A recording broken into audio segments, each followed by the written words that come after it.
ओम नमः सिद्धे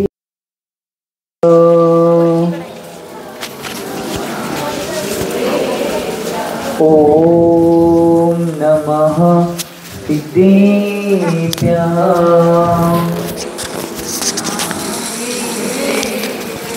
श्री राम कथा सुनाएंगे हम, सुनना बालक की तर तुम।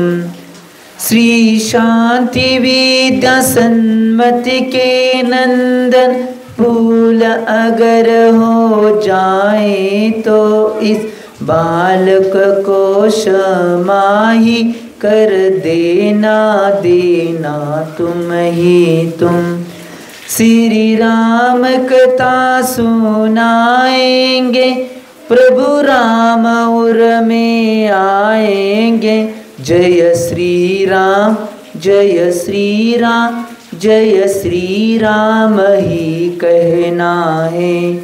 दो भाइयों ने कुर्सी त्यागी, तभी रामायण है घटी। जय श्री राम, जय श्री राम, जय श्री राम ही कहना है।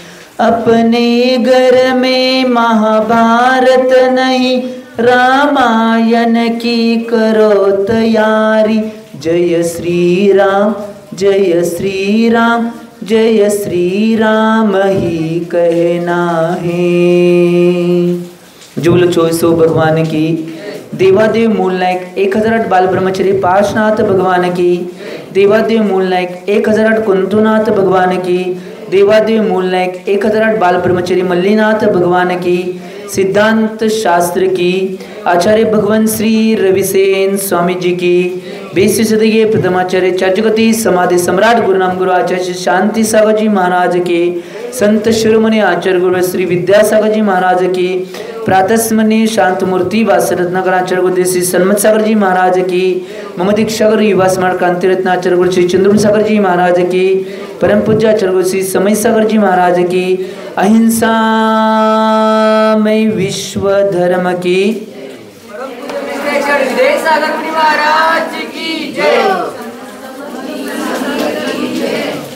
भव्य जी हो। आचार्य भगवान रविसेन स्वामीजी कृत पद्म पुराणजी या ग्रंथाच्या आधारे श्रीराम कथेची वाचना चालू आहे। आणि कालच्या भागामध्ये आचार्य भगवान रविसेन स्वामीजी पूर्वभावातील सगळ्यांचा वृत्तांत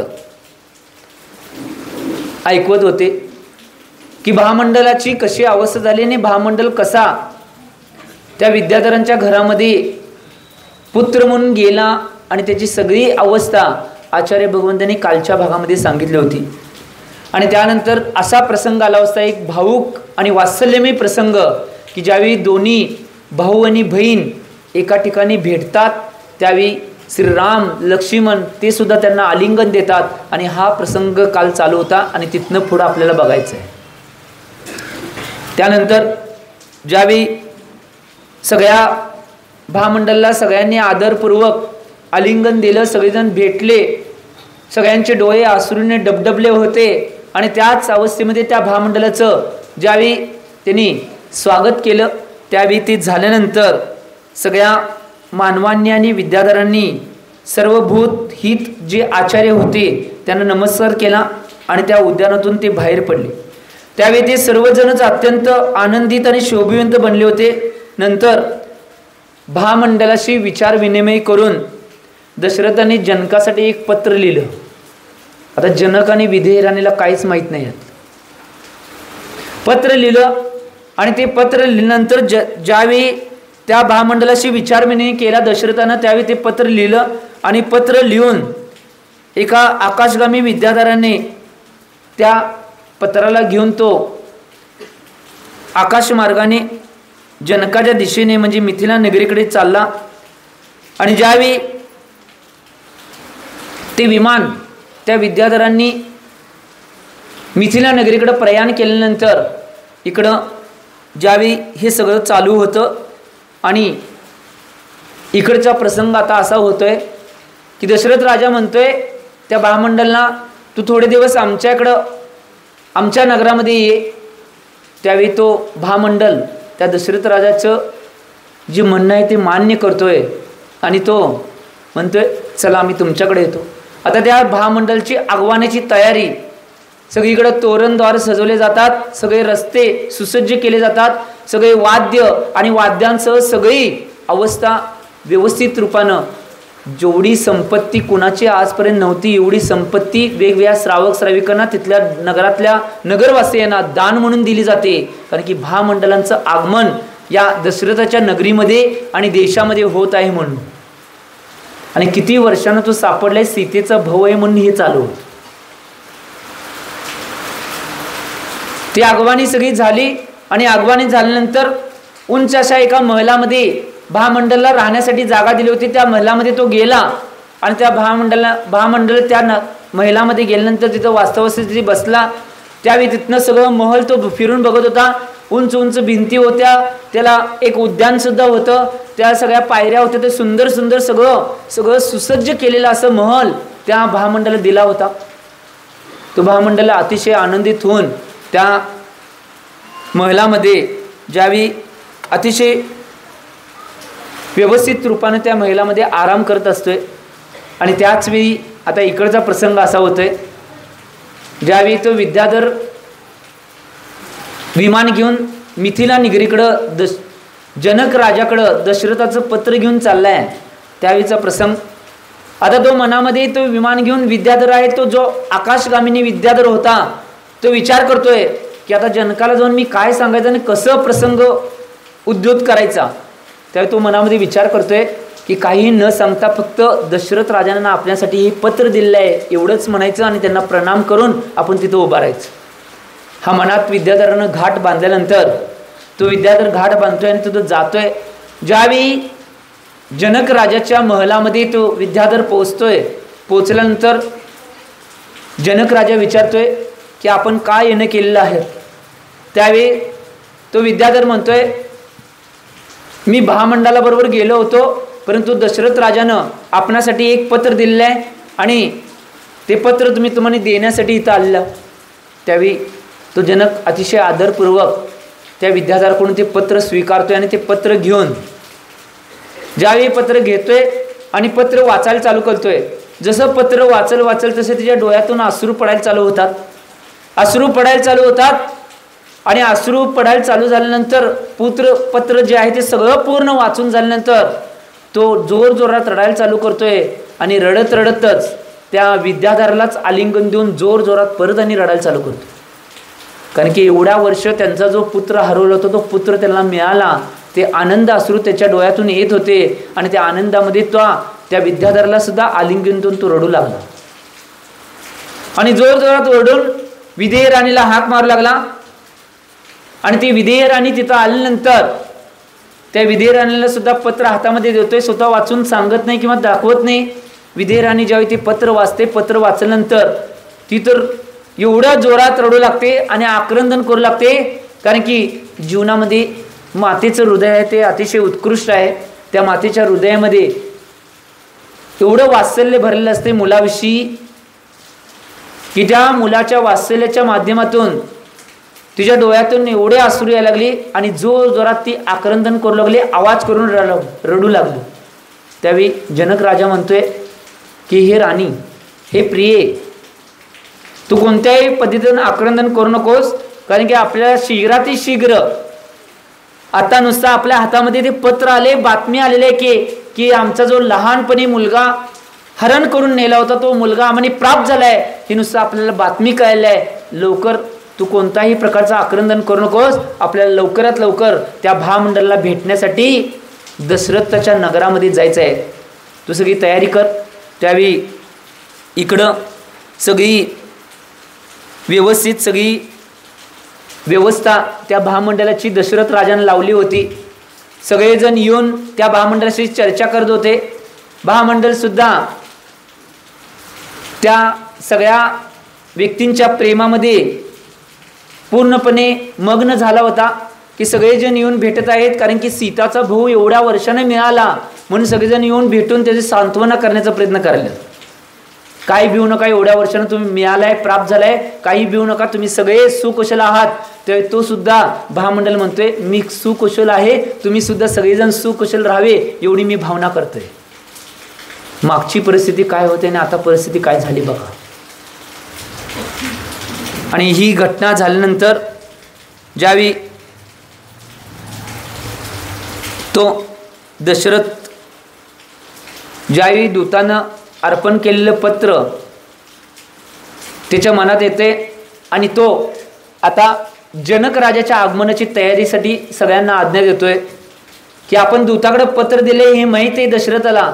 त्याला माहीत झालं की आता थोड्याच वेळानं जनक सुद्धा आपल्या नगरामध्ये येणार आहे, आपल्या देशामध्ये येणार आहे. तो जनक राजाच्या सगळ्या आगमनाची तयारी करतोय. सगळे वाद्य सगळे सुसज्ज केले जातात आणि सगळ्या गोष्टी सगळ्यांना सांगून टाकल्या जातात की राजाचं आगमन झालं की या सगळ्या गोष्टी तुम्ही चालू करायच्या आहेत. त्यावेळी ही घटना चालल्यानंतर ज्यावेळी तिकडच्या बाजूला ते पत्र वाचून झालं, इकडं राणीने तयारी केली. तयारी केल्यानंतर त्यावेळी तो जनक राजा त्या विद्याधराला म्हणतोय, हे भल्या माणसा, मला लवकरात लवकर चिमटा काढ. अजून बी मला काय कळण झाले की हे स्वप्न आहे की मी जागृत अवस्थेत आहे. एवढं सगळं होऊन सुद्धा त्या जनक राजाला पटन झाले की ही घटना सत्य घडलेली आहे, कारण की तो तिथला सगळा वृत्तांत ऐकायला जनक राजा तिथं उपस्थित नव्हता. तो या पत्राच्या माध्यमातून सगळा वृत्तांत त्यानं जाणलेला आहे. परत म्हणतोय की हे भल्या माणसा, परत एकदा मला चिमटा काढ, मी स्वप्नात आहे का जागृत अवस्था आहे. त्यावेळी तो विद्याधर म्हणतोय की हे राजन, तुम्ही कुठल्याही स्वप्नात नाही, कुठल्याही मिश्किलेमध्ये नाही, कुठल्याही किंवा भ्रम अवस्थेमध्ये नाहात. ही दशरथ राजाने दिलेलं साक्षात त्यांनी आपल्या हस्तानं दिलेलं पत्र आहे आणि ते सगळं सत्य आहे. मी स्वतः तिथं उपस्थित होतो, त्यामुळे तुम्ही कोणतीही शंका नाही घेता तुमची तयारी करावी. हे सांगितल्यानंतर त्या जनक राजाला मोठा धीर आला आणि धीर आल्यानंतर तो परत आणि त्या विद्याधराला आलिंगन देऊन परत जोरजोरात रडू लागला. आणि रडू लागल्यानंतर त्यावेळी त्यानं त्या आनंदाच्या अवस्थेमध्ये जसं आपल्या शरीरावर जेवढी वस्त्र अलंकार होती ती सगळी काढून त्या विद्याधरास भेट म्हणून दिली. एक अलंकार सुद्धा अंगावर ठेवला नाही, सगळी अलंकार भेट म्हणून त्या विद्याधराला सगळी देऊन टाकली. कारण की त्यानं सगळ्यात महत्वाची आनंदाची बातमी माझ्यासाठी आणलेली आहे म्हणून त्या विद्याधराला त्या जनक राजानं सगळी आपली आभूषणं काढून दान म्हणून दिली. जनक राजा असं वाटत होता दिगंबर दीक्षा घेतल्यासारखं वाटत होता. सगळी आभूषण काढून टाकल्यावर जसं कपडे काढल्यानंतर दिगंबर महाराज बनतात तशा अवस्थेमध्ये तो आला होता. सगळीच आभूषणं काढून दिली. एवढ्या आनंदामध्ये तो अतिशय मग्न झाला होता. आणि हे झाल्यानंतर त्यावेळी ज्यावेळी ती सगळी घटना झाल्यानंतर त्या जनक राजानं तिथं सगळ्या मंत्र्यांना सामंतांना लगेच बोलवून घेतलं आणि सगळ्या सामंतांना सगळ्या मंत्र्यांना सगळ्या नगरवासियांना ती आनंदाची बातमी दिली की लहानपणी जो माझा मुलगा हरण झाला होता तो आता भामंडल म्हणून आहे, तो विद्याधर पुत्र म्हणून आहे, परंतु आता तो दशरथ राजाच्या नगरामध्ये आहे आणि तुम्ही आनंदाची आणि उत्सवाची तयारी करा. हे सांगितल्यानंतर जनक राजा आपल्या समस्त भाऊबंदासहित विमानात आरूढ झाला आणि क्षणभरातच विमानाचं स्पीड किती असते तुम्हाला माहिती आहे. आणि तुमचं विमान हे विज्ञानाचं लय बारक आहे. आमच्या आचार्यांचं जे विमान आहे ते सेकंदात लाखो हजारो किलोमीटर जात होतं. क्षणातच ती विमान जनक राजाचं विमान अयोध्येत पोचल्यानंतर अयोध्यात ज्यावेळी विमान पोचले, विमान पोचल्या तो एवढ्या जोरामध्ये जनक राजा आणि विदेह राणी उतरते आणि पळत पळत असे जाते की जगात काहीतरी वेगळंच झाले असं त्यांना वाटत होतं. जातात आणि त्या भामंडला जोरात दोघंही आलंग देतात, जोर जोरात रडायला चालू करतात. रडायला चालू केल्यानंतर आता ते रडत असताना पहिला भामंडल मूर्छितून पडला. रडता रडताच तो मूर्छित झाला परंतु पडलेल्या अवस्थेमध्ये जरा भामंडळ हलल्यानंतर परत मूर्छा अवस्थेने उठला आणि सावध झाला आणि तो परत आणि त्या विधेय राणीला म्हणतोय की बघ आपल्यासमोर काय दृश्य व्हायले हे मला सुद्धा आता पटन झालंय की हे दृश्य खरं आहे का स्वप्नात आहे. त्या विधेय राणी जोरजोरात आक्रंदन करून परत भामंडलला आलिंगन देते आणि ती सुद्धा थोडी मूर्छा पावते आणि परत तो भामंडल हलवते आणि ती सुद्धा उठते. ती परत जोरजोरात रडायला चालू करते आणि त्या भामंडलला आलिंगन देते. ही सगळी स्थिती बघितल्यानंतर ज्यावेळी हे आक्रंदन झालेलं आहे, सगळ्या गोष्टी झालेल्या आहेत की त्यावेळी ती विधेय राणी परत रडत रडत म्हणायला चालू करते. आता तुम्हाला माहिती आहे महिला रडत रडत काय काय म्हणतात, सगळा इतिहासच सांगतात. कोणतर काय तर झालं किंवा आनंदाची बातमी असली त्यात बी रडताना आनंदात बी रडताना नाही सगळं सांगतात. तसं विधेय राणी म्हणले कोणता दृष्ट असा होता तुला लहानपणी हरून करून गेला, माझं प्रेम माझं सगळं वैभव माझ्या सगळ्या गोष्टी तुला मिळाल्या नाही असं म्हणायला चालू केली. बघा कोण, मी नव विधेय राणी. सगळं असं म्हणून आक्रंदन करायला लागली की ज्यावेळी या सगळ्या गोष्टी घडत असताना तिच्या डोळ्यातून परत आणि अश्रुधारा चालूच होत्या आणि त्याच्या पुढे जाऊन की तिच्या शरीराची विपरीतता निर्माण झाली. त्यामुळं जनक राजानं त्या विधेय राणीला सावरलं की तू सावर, ही घडलेली घटना आता स्वप्नात नाही सत्य आहे. आणि हे सगळं झाल्यानंतर ज्यावेळी भामंडल त्या सगळ्या गोष्टींची वाट बघत होता आणि तो काय राणीच्या त्या प्रेमामध्ये भामंडल सुद्धा एवढा गुंगून गेला की त्याच्या डोळ्यातून सुद्धा आता अश्रू यायला चालू झाले. माझ्या इथनेत काय घेऊ नका तिकडेच सांगाले मी, त्याच्या डोळ्यातनं अश्रू यायला चालू झाले. आणि त्यावेळी ते सगळे त्यांचं भेटीगाठी, दशरथ राजाचे भेटीगाठ असेल, श्रीराम असेल, श्री लक्ष्मण असेल आणि श्री सीता मैया असेल, या सगळ्यांनी एकमेकांना भेटले, सगळे आलिंगन दिले आणि एकमेकांची वार्ता घेऊ लागले. सगळ्यांनी एकमेकांच्या वार्ता घेतल्या आणि वार्ता घेतल्यानंतर त्यावेळी दशरथ राजाला सांगून तो जनक राजा आणि विधेय राणी त्यांनी त्यांचा शेवटचा निरोप घेतला आणि आपल्या नगराला मैथिली नगरीस परत आले.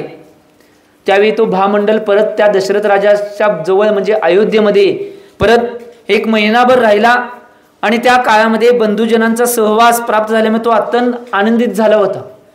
तो रोज सगळ्यात जास्त आश्रय कुणाला देत असेल, सगळ्यात जास्त वेळ कुणाला देत असेल तर आपली जी बहीण होती त्या सीताला सगळ्यात जास्त वेळ देत होता. रोज तिच्याबरोबर चर्चा करायचा, सगळ्या गोष्टी करायचा. तुला असलं घर मिळालेलं आहे, हे सगळं आहे, तू आनंदामध्ये राहा. धर्माच्या चर्चा, धर्माच्या गोष्टी या सगळ्यांच्या बरोबर, श्रीराम असतील, श्री लक्ष्मण असतील, दशरथ राजा असेल, या सगळ्यांच्या बरोबर तो चर्चा करायचा आणि तो अतिशय आनंदित झाला. आणि आनंदित झाल्यानंतर 1 महिना पूर्ण झाल्यानंतर तो हिताचा उपदेश देऊन परत तो आपल्या बहिणीला म्हणतोय की तू तुझ्या सासऱ्यामध्ये व्यवस्थित सासू सासऱ्यांची, दिरांची आणि नवऱ्याची सेवा करत धर्मपूर्वक तुझं जीवन जग असं सांगतोय. आणि ते सांगितल्यानंतर त्यांची प्रशंसा करतोय आणि तिथनं निघण्यासाठी तो निघतोय. आता भामंडल तिथलं सगळ्यांचा निरोप घेऊन मिथिलेचे जे राज्य आहे तो आपला चुलत भाऊ कनक याच्यावर सोपवून, म्हणजे कुणाचा चुलत भाऊ होता? जनकाचा भाऊ जो कनक आहे त्याच्याकडे ते मिथिलेचं राज्य तो सोपवतोय. कोण? भामंडल. आणि भामंडल सोपवतोय आणि आपल्या स्थानी निघून जातोय. त्याचं स्थान कुठं होतं?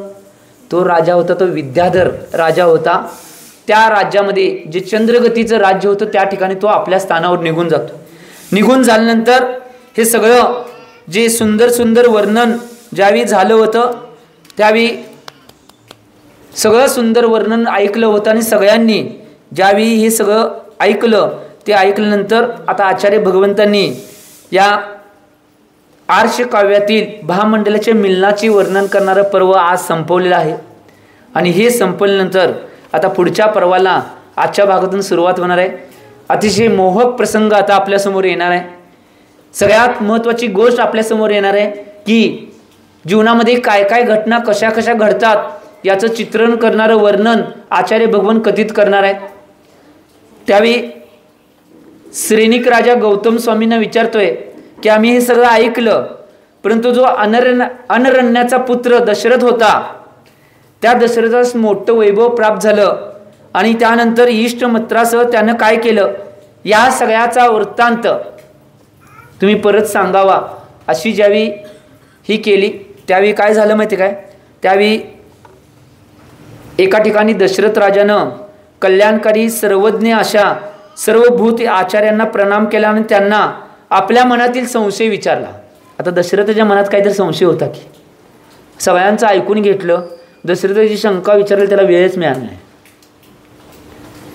तो त्या सर्वभूत हित आचार्यांना विचारतोय की प्रणाम करून विचारतोय की हे स्वामी, मी अनेक जन्म प्राप्त केले पण त्यांच्यातला एकही मला स्मरण होत नाही, त्यामुळं आपणास मात्र माझे सगळे जन्म माहीत आहेत. हे भगवान, मी ते सर्व जन्म जाणू इच्छितो आणि कृपा करून या सगळ्या भवांचं आणि जन्मांचं वर्णन माझ्यासमोर करावं. हे विचारल्यानंतर जे सर्वभूत हित आचार्य आहेत ते आचार्य सांगू लागले, हे सद्बुद्धीधारक राजा, तू जे काही मला विचारले आहेस ते मी तुला सांगतो. संसारामध्ये परिभ्रमण करत असताना तू सद्बुद्धी कशी प्राप्त केलीस ते ऐक. दुःख देणाऱ्या या महान संसारामध्ये तू एकट्यानेच भ्रमण केले आहेस असे नव्हे, तर ज्यांनी ज्यांनी कर्मसंचय केलेला आहे, कर्माची अवस्था ज्यांच्याजवळ आहे त्या सगळ्यांनी या पूर्ण संसारामध्ये परिभ्रमण केलेलं आहे. त्यामुळं कर्मोदयामुळे हे भ्रमण होत असते. हे राजा, 3 लोकांमध्ये आपल्या कल्याणाची इच्छा करणारे जीवांच्या उत्तम, मध्यम आणि अधम 3 अवस्था होतात. यामध्ये जीवांच्या 3 अवस्था सांगितल्या बघा, महत्त्वाचा मुद्दा आचार्यांनी मांडला इथं. त्यामध्ये उत्तम, मध्यम आणि अधम या 3 अवस्था सांगितल्यात. त्या 3 अवस्थेमध्ये आचार्य भगवान म्हणतात, जीव उत्तम अवस्था आहे ती कुणाची आहे, सिद्ध भगवंतांची उत्तम अवस्था आहे. जीवाच्या 3 अवस्था. मध्यम अवस्था आहे, त्या मध्यम अवस्थामध्ये आचार्य भगवान सांगतात की जी मध्यम जगन, उत्तम अवस्था ती सिद्ध अवस्था. मध्यम अवस्था आहे ती मधले भव्य जीव आहेत, जे सम्यक दृष्टी जीव आहेत, प्रतिमाधारी आहेत, व्रती आहेत, दिगंबर आहेत, यांची अवस्था ती मध्यम आहे. आणि जगन्यमध्ये जे मिथ्यादृष्टी जीव आहेत त्यांना जगन्य म्हणजे अधममध्ये घेतलेलं आहे.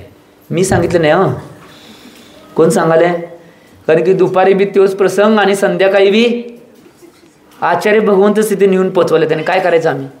तर एक गोष्ट लक्षात या, सगळ्यात अधम अवस्था कुठली आहे, मिथ्यात्वाची अवस्था सगळ्यात अधम आहे. मी सांगितलं नाही, आचार्य भगवान रविसेन स्वामी सांगायल्यात आणि त्यांनी बी सांगायला नाहीत, त्यांनी सांगितले लिपिबद्ध केले. हे तर सांगायलेत ते कोण, सर्वभूत हित आचार्य जे दशरथाला सांगायला ते सांगत आहेत. तर या 3 अवस्थामुळे ज्यावेळी हिंसा, पाप, 5 पाप याच्यापासून प्रवृत्त जे झालेले जीव आहेत ते चतुर्गती दशाला प्राप्त होतात आणि अत्यंत उग्र अशा तमोगुणाने आणि रजोगुणाने युक्त असते. अभव्य जीवांची गती जी दुःखपूर्ण आहे, कधीही नष्ट न होणारी असते. अभव्य जीवांना त्यात घेतले, त्यात बी घेतले.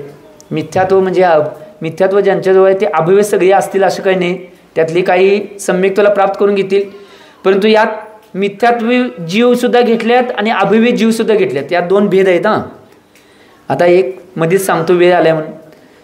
मिथ्यात्व जे मिथ्यात्वी जीव आहेत ते सम्यक दर्शन धारण करू शकतात, भव्य असतील, त्यात मिथ्यात्वातली भवजीव असतात काय काय. परंतु जे अभव्य असतात ते 3 काळामध्ये कधीच सम्यक्त्वाला धारण करणार.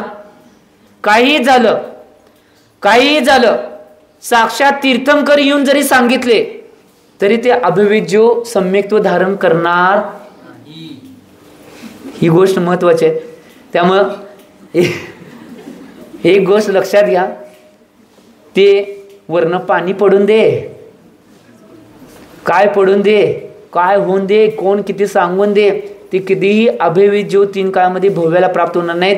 कारण की अभव्य ते अभव्यच आहेत.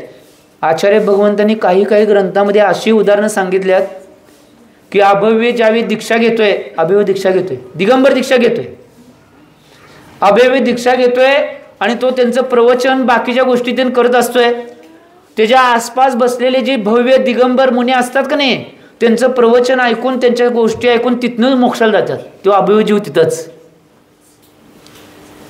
तो द्रव्यलिंगी कधी बनत नाही, अभव्य जीव. काय काय म्हणलो मी? द्रव्यलिंगी आणि भावलिंगी हे दोन भेद आहेत. भावलिंगी बनत नाही, द्रव्यलिंगी बनतोय. ही गोष्ट सांगायची होती. तर एक गोष्ट लक्षात घ्या, आम्ही आमच्या जीवनामध्ये या तिन्ही गोष्टींना जाणून घेणं आवश्यक आहे. कारण की आचार्य भगवंत सांगायल्यात त्यामध्ये सगळ्या गोष्टी सांगत आचार्य भगवंतांनी, आता आचार्य भगवंत हे सगळं कल्याणाचा मार्ग, अकल्याणाचा मार्ग, सम्यक्त्व, मिथ्यात्व सगळं सांगितलेत, परंतु सांगायला आपल्याला वेळ नाही. कारण की आपल्याला 4 महिन्यामध्ये रामायण ऐकायचं आहे आणि त्या 4 महिन्यातल्या आता 77 दिवस शिल्लक राहिल्यात.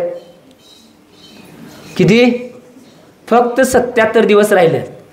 किनीवासी यांना सांगालोय 77 दिवस शिल्लक आहेत आपल्याकडं आणि त्याच्यामध्ये रामायणची कथा ऐकायची आहे. आचार्य भगवंत पुढे सांगतात की सेनापुरामध्ये, हस्तिनापुरामध्ये उपासी नावाचा एक गृहस्थ होता. आता दशरथाची कथा सांगायला चालू केली आहे की हस्तिनापुरामध्ये, त्याला सेनापूर सुद्धा नाव आहे बघा. लक्षात ठेवा, कुठं कुठं प्रश्न येतात, लक्षात येत नाही याचं अपर नाव काय आहे, याचं अपर नाव काय आहे. सेनापूर हे हस्तिनापूरचंच नाव आहे, अपर नाव. तर सेनापूरमध्ये म्हणजे हस्तिनापुरामध्ये उपासी नावाचा एक गृहस्थ होता आणि दीपिनी नावाची त्याची पत्नी होती. ती अत्यंत मिथ्या अभिनयाने युक्त होती, श्रद्धा रहित होती, क्रोध, मत्सर रूप विष धारण करणारी होती, दुष्ट भावाने युक्त होती. तिची वाणी नेहमी मुनींची निंदा करणे, मुनींना नावं ठेवणे, सगळ्यांना नावं ठेवणे, सगळ्यांची कुचेष्टा करणे, या सगळ्यामध्ये ती कायम स्वरूपी रत असायची. कुठल्या कोण करुणा वासनेनं, कोण भिकारी, कोण असे मागणारी कोण आले तर त्यांना कधी काय देणार नाहीत. साधू आले तर त्यांना सुद्धा देणार नाही, ती हाकलून काढणार. साधूंना, दिगंबर साधूंच्या बाबतीत सुद्धा ती अशी वागत होती. तुमच्याच काळात आहे असं नाही, मुनिसुरत्नाच्या काळात बी होत ते, सगळ्या तीर्थंकराच्या काळात ते असते. आता हे एवढं काय, आम्ही किरकोळ मुनी आहे, परंतु आदिनाथ भगवंतांच्या समोशरणामध्ये अशी घटना घडली होती की त्यांचाच जो नातू होता तो मरीची, तो मरीची ज्यावेळी त्याला आदिनाथांच्या समोशरणामध्ये आदिनाथांच्या वाणीच्या माध्यमातून कळलं की मी 24वे तीर्थंकर महावीर होणार आहे, तेव्हा अहंकार आला आणि त्यानंच हे काय सांगतात म्हणून तिथनं तो समोचरणाचा त्याग करून बाहेर पडला आणि त्यानं 363 मिथ्यामृताची स्थापना केली. ती अजूनपर्यंत बरेच जण खोडायचा प्रयत्न करायला, परंतु कुठं. त्यांनी स्वतः महावीर होऊन ज्यावेळी त्यांनी या सगळ्या मतांचा खंडन करण्याचा प्रयत्न केला तरी सुद्धा ती खंडन झाली नाही, अजून सुद्धा तशीच चालू आहे. त्याचप्रमाणे हे जीव, जी ती त्या याची पत्नी होती, उपासीची पत्नी, ती पत्नी अशा सगळ्या द्वेष भावनांना आपलं जीवन जगत होती. आणि त्याच्या उलट उपासी मात्र, ज्यावेळी तो उपासी कायमस्वरूपी शास्त्रांचा अभ्यास, देवपूजा, गुरुपास्ती, स्वाध्याय, संयम, तप, दान या सगळ्या गोष्टी रोजच्या रोज पार पडणारा तो उत्कृष्ट श्रावक होता. आणि या सगळ्या गोष्टी ज्यावेळी करत होता आणि दोघांचं जीवन तसंच पुढं जात होतं. आणि पुण्यकर्माच्या उदयाने जो उपास्य होता तो अद्रक नावाच्या नगरामध्ये भद्र व धारिणी या जोडप्याचा धारण नावाचा पुत्र झाला. मरण पावल्यावर सगळं झालं, लगेच आता सगळं सांगत बसणार नाहीत, आता पुढं पुढे नेतात. तर धारण नावाचा पुत्र झाला आणि तो अत्यंत भागवान होता. त्याला अनेक बांधव होते. त्याची नयन सुंदरी नावाची एक पत्नी होती आणि योग्य देशी व योग्य काळी दारी येऊन उपलब्ध झालेल्या साधूंना तो शुद्ध भावाने दान देत असे. कोण? धारण. आता मागच्या भावात सुद्धा तो सगळं पुण्य करत होता, आता या पुढच्या भावामध्ये सुद्धा हे पुण्य करलाय. दानाच्या या सगळ्या प्रभावाने योग्य काळी त्यानं समाधीमरण केलं. सावक अवस्थेमध्ये समाधी मरण साधलं. कुणी? धारण. त्या धारणनं समाधी मरण स्थापलं आणि शरीराचा त्याग करून तो धातकी खंडातील विदेह क्षेत्रामध्ये मेरू पर्वताच्या उत्तरेकडील कुरुक्षेत्रामध्ये आर्य झाला. आर्य म्हणजे जे धर्म कर्मानं सहित असतात ते आर्य. आणि म्लेंच म्हणजे जे धर्म कर्मानं रहित असतात त्यांना म्लेंच म्हणतात. आर्यखंड आणि म्लेंच खंड आहेत. त्यामधील एक आर्यखंड आहेत आणि 5 म्लेंच खंड आहेत. या सगळ्याला म्हणून षटखंड म्हणतात. आणि षटखंडाचा जिंकणारा तो असतो तो चक्रवर्ती असतोय. ही गोष्ट महत्त्वाची आहे. त्यामुळं या आर्यखंडामध्ये त्यानं जन्म घेतला आणि जन्म घेतल्यामध्ये तिथं 3 पल्य एवढ्या काळापर्यंत उत्कृष्ट भोग भोगून तो स्वर्गामध्ये गेला. आणि ते स्वर्गामधनं सुद्धा स्वर्गातली सगळी आयु भोगून तो पुष्कलावती नगरीमध्ये नंदीघोष नावाच्या वसुधा राणीच्या उदरी नंदीवर्धन नावाचा पुत्र झाला. ही दशरथाची कथा चालू आहे. बऱ्याच जण काय कळना कुठं चालले गाडी, तरी दशरथाची सगळी कथा चालू आहे. आता नंदीवर्धक नावाचा पुत्र उत्पन्न झाल्यानंतर एकदा नंदीघोष राजाने उत्कृष्ट जिन धर्माचे श्रवण केले. त्यामुळे त्यास उत्तम आत्मज्ञान प्राप्त झाले म्हणजे वैराग्य. पुन्हाचं वैराग्य झालं आणि त्यानं आपला राज्याचा भार सगळा नंदीवर्धनवर सोपवला आणि तो यशोधर मुनींच्या जवळ दीक्षा धारण करून तो मोठं तप करू लागला. यशोधर मुनी आठवले? ह्या काळातले वेगळे आहेत. लई काळामध्ये लई मुनी होतात. ते यशोधर मुनी तुम्ही श्रेणिक राजाकडे पोहोचलाय, गळ्यामध्ये साप घातला होता, तिकडे गेला. परंतु हे मुनीसुरनाथ तीर्थंकरांच्या काळातलं सगळं प्रकरण चालू आहे रामायण. तर तो तप करत होता आणि विधीपूर्वक समाधीपूर्वक त्यानं तप करून आपल्या शरीराचा त्याग केला आणि तो स्वर्गात उत्पन्न झाला. ज्यावेळी नंदीवर्धन ही गृहस्थ धर्माचे पालन करण्यामध्ये आणि पंचनमस्कार मंत्राची आराधना करण्यामध्ये तत्पर होता.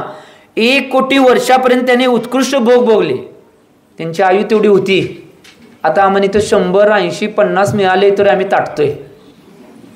धर्म का करू? अजून लय वेळ आहे. धर्म करायला लय वेळ आहे. केव्हा निघून जातील वेळ काय सांगता येत नाही. महाराजांचे जरा धर्म करा म्हटले तर माझ्या सैक सवडीला मरायला वेळ लागते. वेळ केव्हा मरचीला काय सांगता येत नाही. सगळीच कोण कधी जाईल काही सांगता येत नाही. ज्यांची आयु ज्यावेळी पूर्ण होणार आहे त्यावेळी त्यांचं शरीर सोडून इथनं जावंच लागणार आहे. कोणी 3 काळामध्ये इथं राहणार नाही. ही गोष्ट लक्षात घ्या.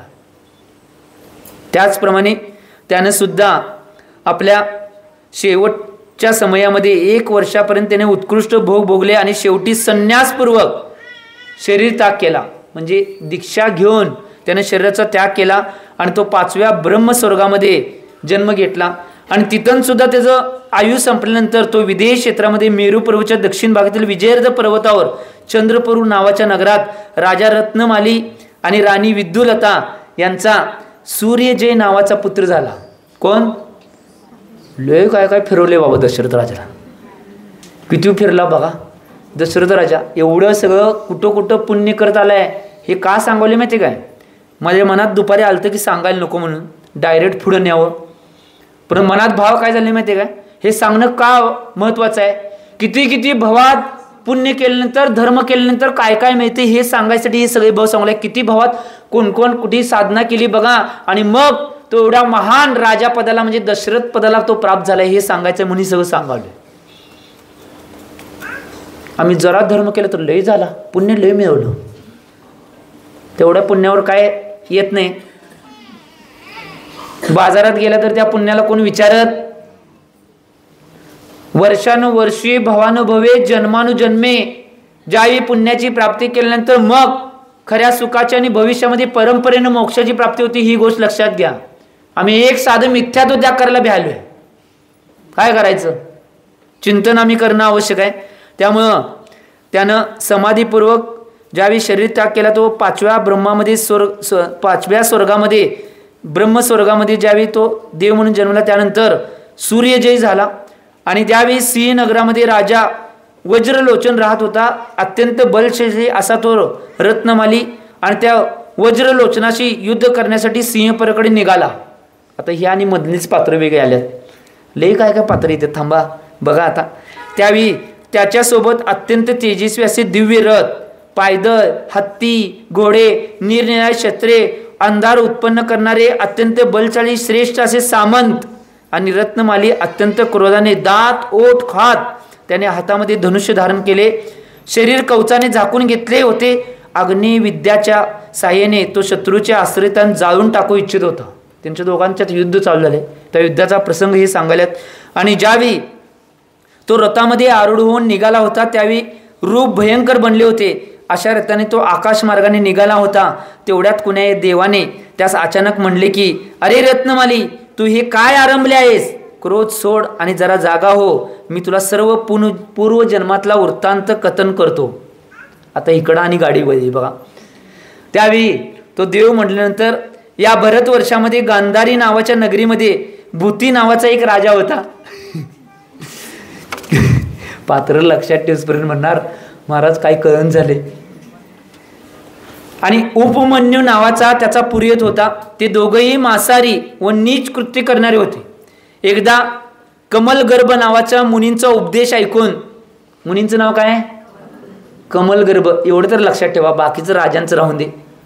कमलगर्भ नावाचे मुनी होते आणि त्यांचा मुनींचा उपदेश ऐकून त्या भूती राजाने व्रत घेतले आणि पुन्हा मी कधीच पापाचरण करणार नाही असा त्यानं संकल्प बांधला. आणि त्याच्यामुळं तो त्या भावामध्ये मरून स्वर्गामध्ये 5 पल्ले एवढ्या दीर्घ आयुष्याचा बंद झाला. आणि तो उपमन्य पुरोहिताच्या पापपूर्ण उपदेशामुळे त्याचा तो पवित्र भाव भस्मत झाला आणि त्याने तो पुण्य भाव सोडून दिला. त्याचवेळी शत्रू सैन्यांनी त्याच्यावर आक्रमण केले. कुणावर?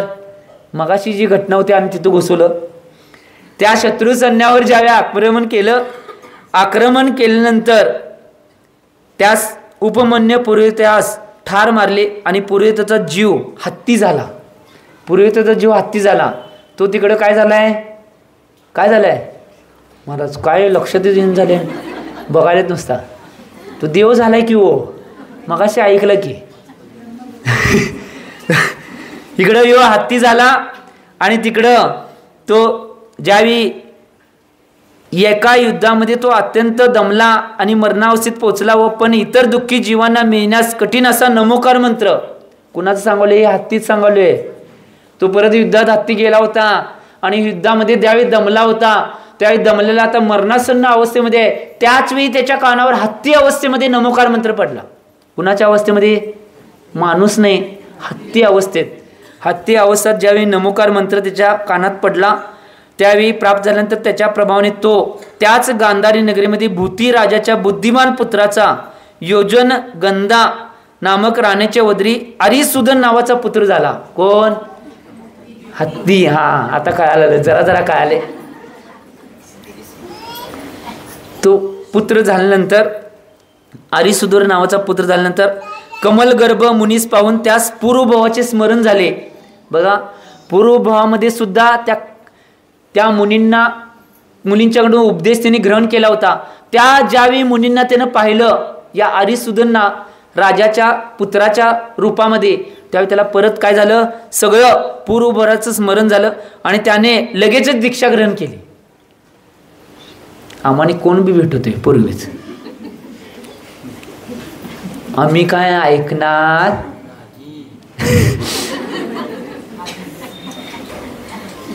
आम्ही एक गोष्ट लक्षात घ्या, हे स्मरण झाल्यानंतर त्याच ठिकाणी लगेच दीक्षा ग्रहण केली आणि तो दीक्षा घेऊन बरीच साधना केला आणि साधना करून अतिशय भावपूर्वक त्यानं समाधीपूर्वक मरण साधलं आणि शतार नामक 11व्या स्वर्गामध्ये तो देव झाला.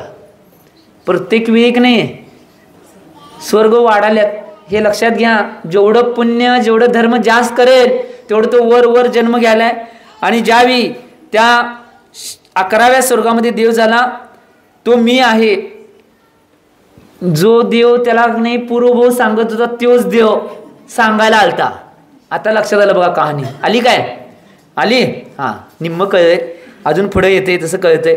त्यावेळी तो मी आहे आणि भूती राजाचा जीव मरण पाहून मंदारण्य नावाच्या वनामध्ये वाईट शरीर असला हरिण झाला आणि तिथे दावाग्नीमध्ये जळून गेल्या कारणाने अकाम निर्जरा झाली आणि त्यामुळे तू क्लिंज नावाच्या नीच पुरुष झालास.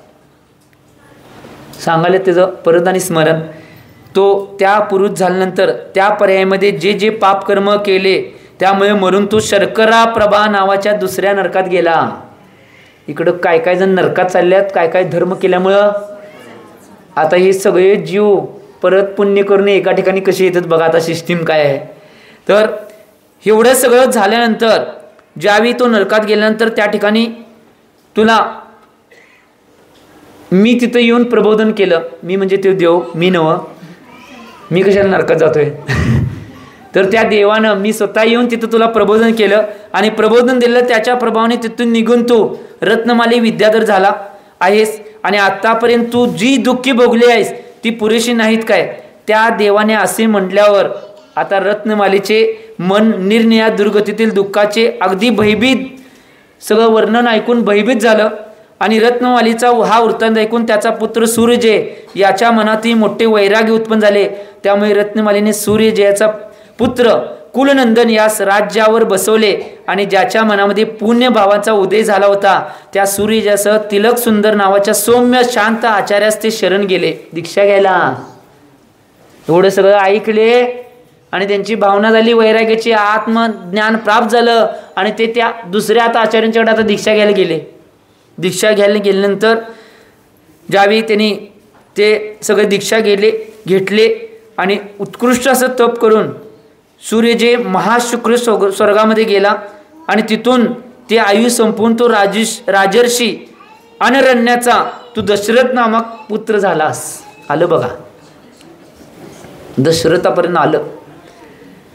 एवढं सगळं दशरथानं एवढ्या भवामध्ये एवढा पुण्याचा धर्माचा संचय केला होता. त्या संचयाच्या उपलब्धीमध्ये जे पुण्यकर्माने धर्म संचय केला होता त्या धर्मसंचयाच्या पुण्याच्या उपलब्धीमध्ये त्याला दशरथ राजाचा पर्याय, उत्कृष्ट असा राजाचा पर्याय, त्याच्या पोटी सगळी उत्कृष्ट पुत्र, सगळ्या पत्नी उत्कृष्ट आणि सगळा परिवार उत्कृष्ट त्याला प्राप्त झाला होता. याचं मूळ कारण भवाभवामध्ये धर्म केला होता म्हणून. आणि आज आचार्य भगवान इथंच आपल्या वाणीला विराम देणार आहेत आणि उद्याच्या भागामध्ये दशरथ राजाच्या मनामध्ये परत येते की हे सगळा वृत्तांत ऐकून तो परत आत्मज्ञानाला प्राप्त होणार आहे आणि त्याची भावना होणार आहे की मी धर्म करत माझा जीवन जगत जाईन, परंतु माझं राज्य मी श्रीरामाच्या हातात देणार आहे. इथला प्रसंग आता उद्याच्या भागामध्ये आचार्य भगवान कथन करणार आहेत. तुम्हाला माहिती आहे मग आता काय काय रामायण होतंय, तर या गोष्टी उद्याच्या भागामध्ये आचार्य भगवान करणार आहेत.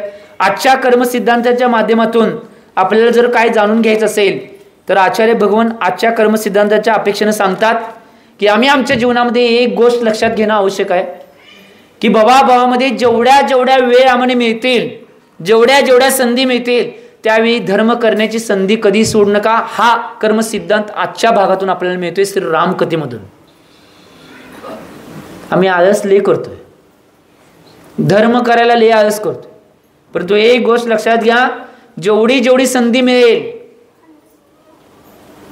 ती संधी मिळाल्यानंतर धर्म आणि कर्म, ते पुण्यकर्म करायला कधीही विसरायचं नाही. ही गोष्ट लक्षात घ्या. हे सगळं ऐकताना मला तर असं वाटायलंय की असे कोण अवधिज्ञानी मुनी मला भेटले तर मी माझा सगळा वृत्तांत विचारेन. आत्तापर्यंत मुनी होऊन पाठीमागं काय काय केलं आणि मुनी कसं झालो. तुम्हाला वाटेल, तुमच्या मनात तुम्हाला वाटणार मी इथं कसं आलोय किनीत, हे विचारणार. सगळ्यांना मनात आता तसं वाटाले. एक गोष्ट लक्षात घ्या, का हे वाटणं आवश्यक आहे, साहजिक वाटणं आवश्यक आहे. कारण की हा सगळा वृत्तांत ऐकताना असं वाटतंय की अंगावर शहारे येतात की यांच्या जीवनामध्ये अशा घटना घडल्यात, त्यात त्यांनी वैराग्य प्राप्त केलं, त्यांनी दीक्षा घेतली, धर्म केला, धर्माच्या एवढ्या क्रिया करून सुद्धा अजूनपर्यंत लवकर मोक्षाला गेले नाही, तीर्थंकरांच्या काळात असून. हे मला वाटाले. मग आम्ही किती काय काय करतोय, किती काय काय भोगायला लागणार आहे, कुठं कुठं जायला लागणार आहे. अर हे आठवून आता कसं व्हायले. हे गोष्ट लक्षात घ्या. नुसतं ह्यांचं ऐकून आमच्या अंगात थरकाप व्हायलाय. आमचं काय काय कुणास ठाऊक, म्हणजे तुमचं आणि आमचं सांगावले. तर एक गोष्ट लक्षात घ्या, आत्तापासून जेवढी संधी मिळते तेवढी सोडू नका. धर्म कर्म करायला, पुण्यकर्म आणि धर्म या दोन गोष्टी करायला सोडू नका. कारण की बघितला, एवढे मोठे महान राजे होऊन सुद्धा त्यांनी धर्म सोडला नाही, धर्माच्या क्रिया सोडल्या नाहीत आणि पुण्य संचय करायला कधीही सोडलं नाही, ते कधीही मागं पडले नाहीत.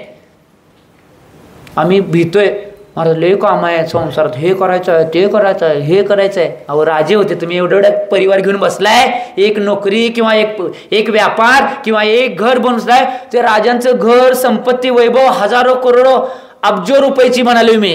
इथं आता तुमच्या पृथ्वी तलावर त्याची गिन्नाच होत नाही, एवढी राजांची संपत्ती असून सुद्धा सगळ्यातनं वेळ काढून ते धर्म आणि पुण्य संचय करण्याचं काम करायचे. आणि आम्ही एवढं घेऊन बसले, 5 एकर 2 एकर 10 एकर लयत लय रान, 100 एकर 200 एकर एवढं नसेलच कुणाला. आता कुठं राहिले? कारण की इंदिरा गांधीने कायदा काढलेला तेव्हा सगळ्यांचं गेले. 8 एकर एका नावावर, तुम्हाला माहिती आहे सगळं. त्यामुळे कोणाचं एवढं राहिलं नाही. एक गोष्ट लक्षात घ्या, आम्ही याचं चिंतन करणं आवश्यक आहे की एवढे राजे, महान राजे होऊन सुद्धा त्यांनी धर्मसंचय आणि पुण्यसंचय करण्यामध्ये आपला काळ व्यतीत गाठला, आपली वेळ घालवली. आम्ही जर हे करत नसेल तर आमची कुठली गती होईल याचं चिंतन तुम्ही मनात आजच्या कर्मसिद्धांतानुसार करावं, एवढी भावना करतो आणि आजच्या वाणीला विराम देतो. जे बोलो आचार्य भगवान श्री सन्मत सागरजी महाराज की. सुख के सब साथी दुख में ना को, मेरे राम तेरा नाम एक साचा दो जान को, मेरे राम